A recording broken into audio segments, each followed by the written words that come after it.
Hey everyone, welcome to my channel, it's me Gamerturk, and today I will be talking about the first 3 episodes of Sword Art Online Alternative GGO Online Anime that recently started airing with a brand new cast. In this video, I will be clearing up common misconceptions or misunderstandings many people have with certain aspects, as well as telling you what you should be paying attention to in these episodes that are hints or references for the future, and answer some of your questions you have based on these episodes. Should there be more questions you want answered, just ask them in the comments and I will include them in the next video. If you have fundamental questions about Alternative GGO, I have a video that covers the basic premise and you can click on the icon on the upper right corner to watch that first to familiarize yourself with the series. In this video, while I will be talking about things you may have missed, I will also be talking about things that are seemingly obvious on the surface level, but trust me, even if some of my explanations are regarding obvious things, that just means I do not want to provide obvious spoilers. I am just providing you the hints in a collective manner, and maybe you can bring these clues together and make guesses on your own. Everything I mention in this video does have a purpose. Some are more obvious than the others, but they all have a purpose. And of course a huge shout out to Tiffany, my only active patron at the moment. If you're enjoying the content, do consider checking my Patreon out so I can make these videos better by using actual clips from the anime. Now with that shameless plug out of the way, first off, the anime has shifted the chronology a little from the light novel source material. The first episode, Squad Jam, covers chapters 5 to 8 of light novel volume 1 as part of a flashback in chapter 1 of volume 2 to open up the series with a lot more action. Episode 2, titled GGO, goes back in time to chapter 1 and 2 of volume 1 to showcase how Karen got herself into GGO in the first place and how they met with Pito Hui. And the third episode, Fan Letter, is all about how she got to join Squad Jam in the first place, covering chapters 3 and 4 of volume 1, tying everything all back together to episode 1. Now, with that information out of the way, my video will be based on the anime chronology, so I will start with episode 1 along with the opening for this first time, and then go through episodes 2 and 3 respectively. At the beginning of episode 1, which takes place on February 1st, 2026, right before the opening, you can see the team names of all 23 participating teams. LM is the name of LLENN and M's team, obviously named after their initials. Throughout this episode, we come across Zemal and Naro as well, and of course, Shink is a team you should be keeping an eye out on, but I'll get to that in a bit. Also, again, right before the opening, we hear LLENN say that she wasn't going to participate in a tournament if she had managed to get a ticket for the Kanzaki Elsa concert, and M making a remark about her not being able to score a ticket. You will hear the name Kanzaki Elsa multiple times. Do not Google who she is because that would be a spoiler, but keep her name and M's reaction in your mind. Now, as for the opening, which is quite beautiful in my opinion, we start with LLENN and her real-life counterpart Karen mirroring each other, very similar to how Asuna was portrayed in the Aincrad opening, since this duality of Karen is a central point for Alternative GGO. Then we get a glimpse at a black P90 shifting into her in-game pink P90, which is actually not a reference to the base P90, but a reference to her real-life airsoft P90, which she gets after falling in love with Pichan in the game. Then, as we see Karen crawl up on her bed, the monitor in the background lights up with a bird on the screen. You may come up with the wrong conclusion of what this bird symbolizes if you don't know the species of this bird specifically, like 99% of the viewers, including me. But that bird is actually a real-life Pito Hui bird, which is here to highlight LLENN's relationship with Pito. Then, of course, we see her, Pito, being crazy as usual in the middle of a pile of bullets as they despawn, which is, you know, just a very cool shot. Then we see 3 teams, the first one being Zemal that we're gonna talk about during episode 1, the third team being Shink, again, that is going to be briefly mentioned throughout all 3 episodes, and these are people you should be keeping an eye out for. As for the second team, Gishimenas, the SAO Wikia overlord, all-around knowledgeable person about all things SAO that I owe a lot for helping me on every video regarding Alternative GGO, said that they could be MMTM, one of the best teams in Squad Jam, though there is no confirmation. All we know is that they are not shown in the first episode, but if they are this MMTM team, we will see them in a future episode. As we get to the chorus part, we see two shooting stars. The pink one is obviously for LLENN and the purple one is for Pito Hui. And I should probably mention that the opening theme Ryusei by Aoi Air means shooting star, so there you go, there's a nice bit of trivia for you. Then of course we see P-chan in action, Fukajiro aka Miyu Shinohara jumps into frame, and then we get this awesome shot of Pito, which I absolutely adore. That crazy smile encapsulates everything you need to know about her. Now many people are asking if Pito is a villain or not, so I believe this is a good place to answer that. No, she is not a villain per se, she's just crazy, that's it. But you will see the effects of her craziness, just not in an outright villainous way. And then we get some more cool shots. There is M, there is the leader of Shink, and that pretty much wraps up the OP. So now we can actually move faster, since there will be a lot of obvious stuff that I won't need to cover extensively, since the anime does a pretty good job at explaining mechanics. LLENN and M are thrown into a field, and many people are wondering here why LLENN is so clumsy, so let's get that out of the way first. In the novels, she also wasn't depicted as this quote-unquote clumsy, but the fact of the matter is, the anime is taking slight liberties to showcase that she's not really feeling comfortable in this instance. As you can see from just watching, she is not in sync with M at all, and is told to follow commands without asking questions. In addition to that, this is the first time she's participating in a tournament, so she does indeed feel quite nervous, especially in these early scenes, before seeing that she can actually trust M to keep her safe. She's not really clumsy per se, she is, just having doubts that is affecting her concentration here. After getting to the edge of the forest area, we come across Zemal, aka All Japan Machine Gun Lovers. I've seen questions about these guys being idiots or not. Well, the best way to answer that question is, have you ever played an online shooter? Let's be honest, not everybody is a tactical genius, and you will always come across someone who tries to shoot cross-map with their Negev in Counter-Strike. This is literally what's happening here. And I'm honestly glad seeing M use my Battle Royale tactics that are fairly successful, which is stay the hell down and don't make a single sound while everybody kills each other. And that is exactly what happens. Zemal gets cleared by the team consisting of real-life pros from Japan's self-defense forces, Narrow, who are using Squad Jam as a training ground. 3 of the 2 other teams closing in get cleared in crossfire, and Narrow takes out the 3rd team as well. Now, as we move to the final part, the biggest problem people have with this is that LLENN beats the whole team of pros single-handedly. The key point is, the pros are here as a real-life training, literally playing in real-life rules. They are obviously not prepared for a lolly hiding in a suitcase, jumping out and rushing all of them at supersonic speeds, dodging left and right, jumping up and down, and somersaulting all around. I thought the guy who was giving out the commands made this very clear. He realized it way too late that LLENN could actually fit inside that suitcase, and after the fight he literally says, "That is not normal human speed, it's over." They were simply not capable of fighting against the skills the game provides, and more than just the skill aspect of it, they were not interested in doing that in the first place. And with that, we reach the end of episode 1, where we see the team Shink in real life as they watch how LLENN defeated a team of pros, and then we cut to Karen, the person behind the avatar LLENN, approximately 2 weeks after the events of Squad Jam on February 15th. Members of Shink are from Karen's university's affiliate schools, and we will see more of them even in the next 2 episodes, but for now we are jumping to the next episode and bundle the next episode with the 3rd one, since they pretty much all cover the first 4 chapters of volume 1. With episode 2, titled GGO, we're moving back in time to July 2025 to learn how Karen made it to GGO in the first place.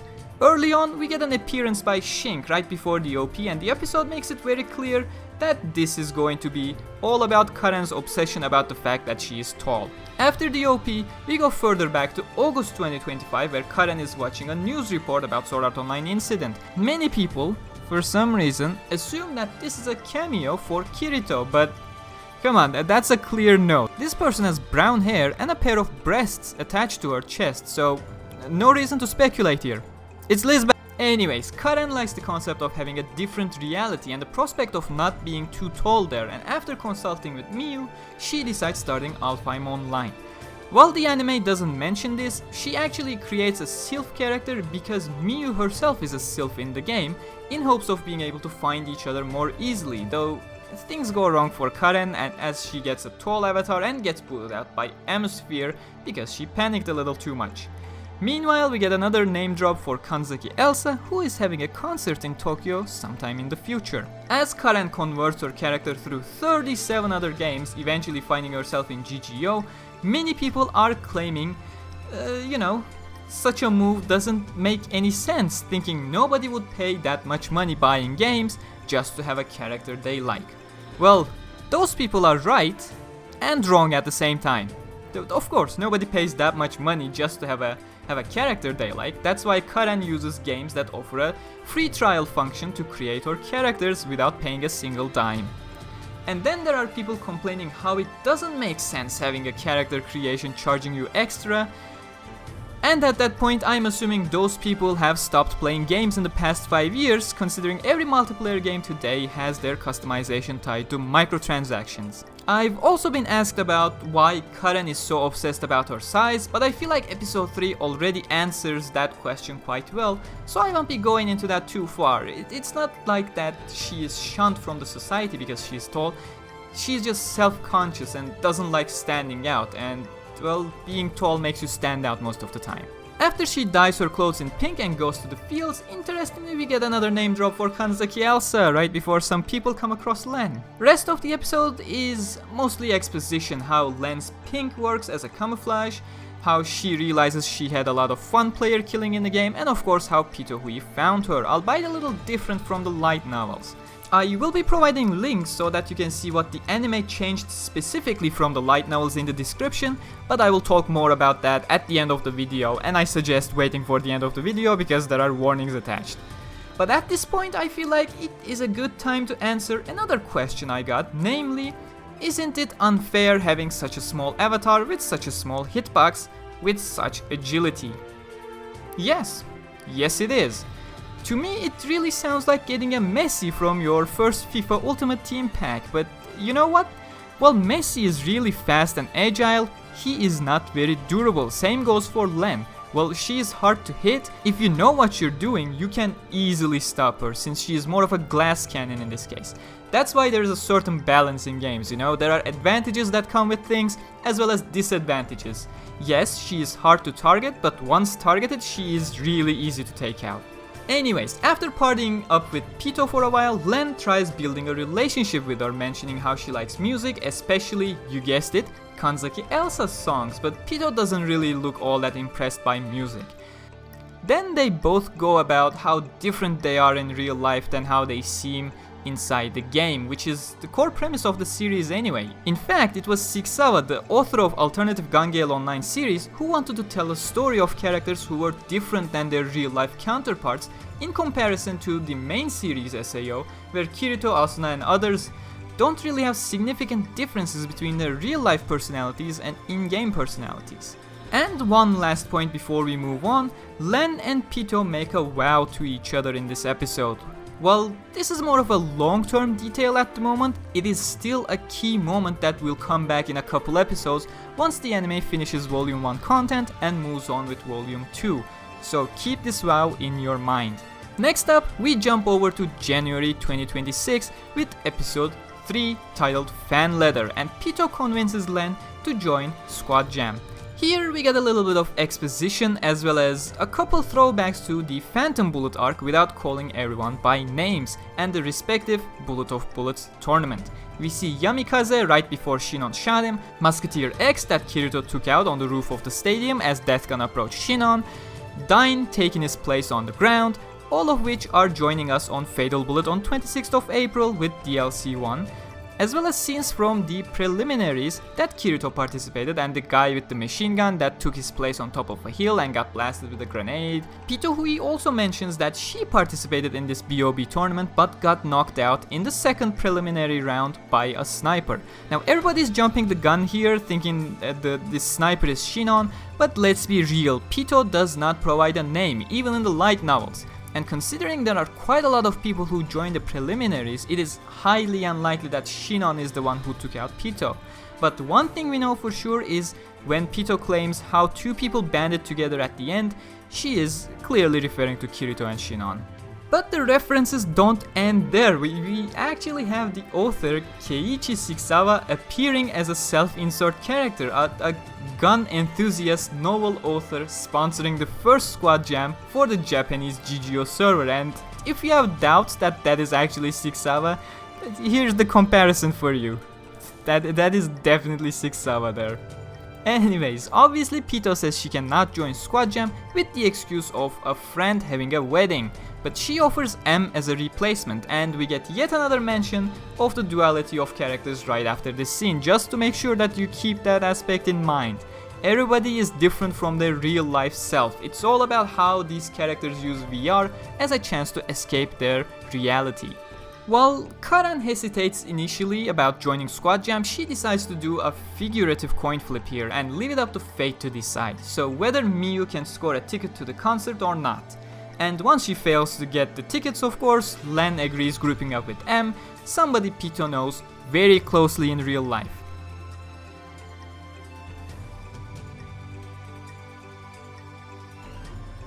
And of course, Pito mentions that Len being the leader is all part of the strategy, as we got to know back in episode 1, with M being in charge. And well, this episode is here to show you why. As the entire Len training montage showcases, M knows what he is doing through and through.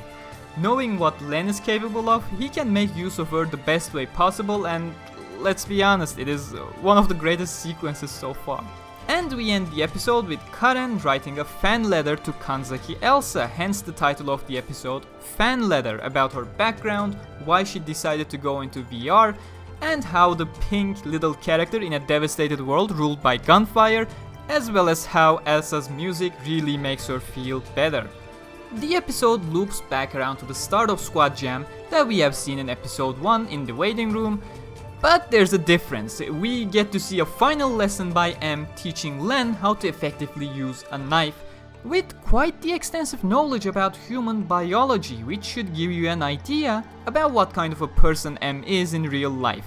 And I am being very specific about this. Feel free to speculate, but as I said at the beginning of this video, even the obvious things I mention here are significant hints if you can bring together the clues. And before I finish this long video, hoping you enjoyed this, I'll answer a final question that is most certainly bugging many people. Len is just having a good time, but why did M, such a serious, objective-oriented person who knows exactly what he is capable of, decided to join a team-based battle royale with only a 2-person team? The thing is, he has his reasons for joining what seems like a hopeless scenario, and the next episode, titled Death Game, will provide you the answers you're looking for, so keep your eyes peeled as we go back to the first Squad Jam again in the next episode. Now, this has been one long video, so I'm considering bringing down the episode count for these videos down to 2, though if you made it this far, I want your opinion. Do you prefer the format of this video as is, where I'm mainly focusing on explaining critical points and giving you hints as to where to focus for future episodes, or would you prefer a format where I bring, more of my personal opinions to the table and talk about what I enjoyed about the episodes as well? I will be providing various links to certain Sword Art Online Wikia articles in the description as sources, so you can learn even more than what I crammed in this one single video, but I have to emphasize here, do not click on any links that I have not provided myself. Do not go over to individual character pages, do not go to any other Alternative GGO Online related page other than what my links land you on, because they will contain spoilers if you step outside. I will be cherry picking these pages for you specifically that will be free of spoiler material. Once again, thank you very much for sitting through this gigantic video. You can subscribe and hit that bell icon for more accurate and non-bullshit SAO content that is actually quite hard to find on YouTube these days. Remember that with your support on Patreon, I can actually afford using actual clips from the anime instead of relying on screenshots, so if you enjoy this type of content, you can always support me on patreon.com/Gamerturk and help me make these videos much better.